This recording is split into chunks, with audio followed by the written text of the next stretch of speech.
তোমাৰ ছোৱালীয়ে পঢ়ি আছে ন? পঢ়ি আছে ন? এইবাৰতো মেট্ৰিক পাছ কৰিব। মেট্ৰিক পাছ কৰিলে ক'ত দিম বুলি ভাবিছে? নাই, তেজপুৰ দিব নালাগে, আমাৰ চন্দ্ৰশৰ্মাতে দিবা হে। চন্দ্ৰশৰ্মা ওচৰো হ'ব, হয় নাই?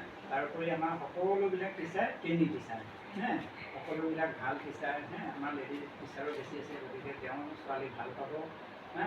আৰু হায়াৰ ছেকেণ্ডেৰীত আমাৰ বিষয়বিলাকো ভাল ভাল আছে, জিঅ'গ্ৰাফী আছে। জিঅ'গ্ৰাফী অংকবিলাক প্ৰায় ময়ে দেখাওঁ। আগৰ চিনিয়ৰৰ দিনতে প্ৰায় 15 বছৰমান ধৰি মই অংক পঢ়াই দিছিলোঁ হে। সেইবিলাকৰ মিন, মেডিয়ান, নোট, ষ্টেণ্ডাৰ্ড ডিভিশ্যন, মিন ডিভিশ্যন, কোৱাৰ্টাৰ ডিভিশ্যন, আকৌ পাই চিত্ৰ, তাৰপিছত বাংলাৰ বহুবোৰ এইখিনি কিন্তু মই পঢ়াইছিলোঁ। মই পঢ়ায়ো ভাল পাওঁ, যদিও মই হিন্দী টিচাৰহে, কিন্তু মোৰ মেথছ থকাৰ কাৰণে মই ভাল পাওঁ। মোৰ BEdৰ মেথছ আছিলে, গতিকে মই পঢ়াই ভাল পাওঁ হে, পঢ়াই ভাল পাওঁ। আৰু কেতিয়াবা যদি কিবা নাজানিলেও মোক ঘৰলৈ মাতিলে মই আহি ঘৰতে শিকাই দিম।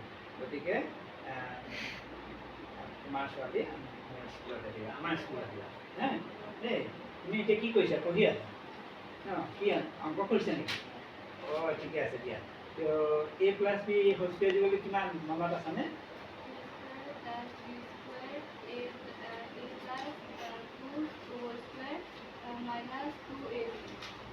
ভুল হৈছে।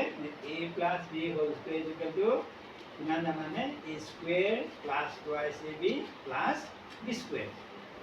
এই সৰু সৰু ফৰ্মুলাকেইটা মনত ৰাখিবা দেই। তাৰপিছত ধৰি লোৱা এতিয়া দ্বিঘাত সমীকৰণৰ অংকখিনি কৰি আছা ন? দ্বিঘাত সমীকৰণৰ সূত্ৰটো কি আছে মনত আছে?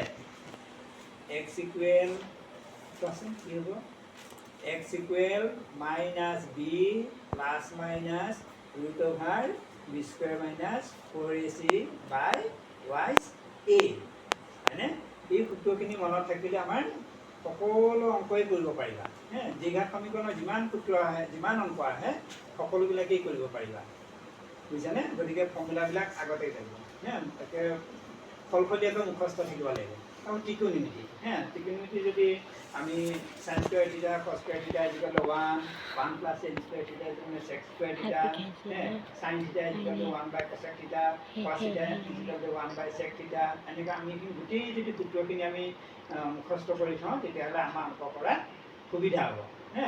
গতিকে তুমি মুখস্থ কৰিবা, তেতিয়া সকলোবিলাক অংক পাৰিবা আৰু তুমি পাছ কৰিবা। তুমি কিন্তু এডমিশ্যন আমাৰ স্কুলত ল'ব লাগিব দেই। ঠিক আছে, বছ হ'ব দিয়া হা।